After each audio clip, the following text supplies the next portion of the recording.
Hello, I'm Jan Hartman and you're watching TVP World Talks, where every word matters. Now, the so-called cash for visa scandal has been investigated by a parliamentary committee in Poland for quite a while now. However, we also have a recent report by the country's Supreme Audit Office, which actually brings to light some more details concerning this particular scandal. In short, it pertained to the irregularities in the existing system, which might have allowed people who shouldn't have been admitted into Poland in the first place to slip through the net. But how serious is it? And also, what measures should be taken to address these irregularities? We'll be talking about this with our guests today, Jan Hartman, philosopher, and Bogusław Chrabota, editor-in-chief at the Rzeczpospolita Daily. Hello and welcome to TVP World. Good morning, sir. So let us begin. First, Jan Hartman, what would you say is the level of seriousness of this? Would you agree with Prime Minister Donald Tusk, who said that our worst fears and suspicions have been confirmed, which indicates it might actually be worse than the current government initially thought? Well, Donald Tusk knows more than we do.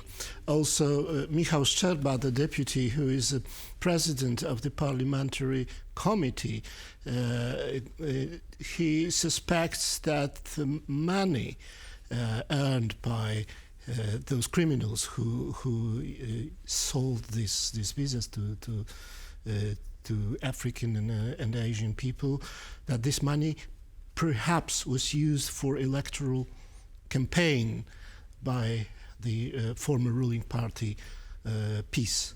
So if this is true, then that's maybe a beginning of the end of the PiS party. So as far as we know now, but we don't have full information. This just the beginning of the next chapter of this whole scandal. So as far as we know, this case is extremely critically serious, and the strategy of PiS, we call this party PiS. The Law and Justice Party. Yes, Law and Justice in Polish. Yes, for the sake of clarity, yes. Yes, they admit the strategy coping with this crisis, a strategy to limit the whole thing to the scope, to the dimension of local, tiny criminal affair addressed by the services. But it doesn't work, because now we are pretty sure that the scale of this scandal is much, much bigger than any criminal offense. So according to this recent report, right, and there are actually suggestions that the 4 consecutive foreign ministers should have exercised better oversight. Now, Bogusław Chrabota, would you say that this is more of a legal issue for members of the former ruling party, or is it more of an image problem? Because this was a government that held itself out as being essentially bulwark against illegal migration.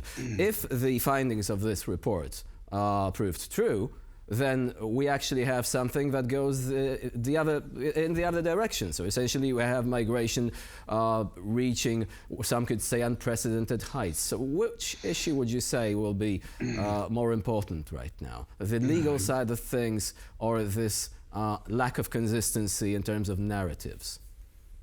Good morning. I don't think that narrative is important as an issue today, because electorate of a former ruling party, PiS, Law and Justice, is so much loyal that no information about any case like this can change mind of these people. So I don't think that it will really distract the image of this party next month because of this case. I was shocked after the report of Supreme Audit Office about the scale of this visa procedure. As a free media, we knew about the corruption and about the problem with visa procedures in Poland, but we had no idea about the scale. And this is really incredible. 6.5 million visas through, the period of 4 years. That's really the gate to Europe. I don't know if it's really the way of financing the the Jarosław Kaczyński party, I mean Law and Justice, we have no proofs. Of course, there is a prosecutor's office working on that, and I believe that they will check out the status of this possibility. But what I expect is just simply corruption and bribing, and we have proofs that it was just working like this. Don't forget the first arrestment of Mr. Wawrzyk was provided in February this year, so months ago. So I think that the prosecutors' proceedings. We're talking about the former deputy foreign minister, right? Just again, for the sake of clarity for our foreign viewers. Yeah, who was responsible for this in Foreign Affairs Office? He was supervising the consulate matters, and. What can I say? This is a shock for us. I don't think it will distract the image of peace, but I believe that there are prosecutors, free, independent prosecutors in Poland that will supervise all this process and will deliver some important information for Polish courts, just to finish it up. This is a developing story, obviously, because the investigations are now ongoing. So the next question pertains to migrants from Asia and Africa. Now, they are being singled out in the headlines. The number 366,000. Now, we do not know if all of these visas were issued in a way that was irregular. Some of them, according to the report, might have been. But apparently there was also a pressure to have more migrants because the labor market was not able to cope. Would you say that this was what has or might have driven some officials to essentially abandon care and to issue these visas without properly investigating into who actually is arriving at the border, whether they have the necessary qualifications, for example? Certainly, there was a pressure from the companies, for instance, from Daniel Obajtek, to import as much workers as possible. So he's the former CEO of Poland's oil refining giant, Orlen. Yes, but this is only one factor. I think that many foreign workers are really needed in Poland, so I'm not against issuing visas to foreigners. However, it's a little bit strange that they are so they do it so easy, while they at the same time they spread hatred against Islam world and immigrants. Yeah, I mean, so some MPs just a few months ago have made social media posts showing random people from Asia and Africa and suggesting they are migrants, and the quote was like, "It begins," like a threatening kind of quote. I mean, that's true. Yeah. We've already mentioned this inconsistency of narratives. But what about the labor market itself? Would it have been able to go, because we have 6.1 million visas overall, but there is also a risk that some of these migrants arrived in Poland but did not stay. Yes, of course, but those who issued these visas were absolutely sure that most of these people are fake workers and they intend to go to the West. And since the Peace Party hates the West and Germany especially,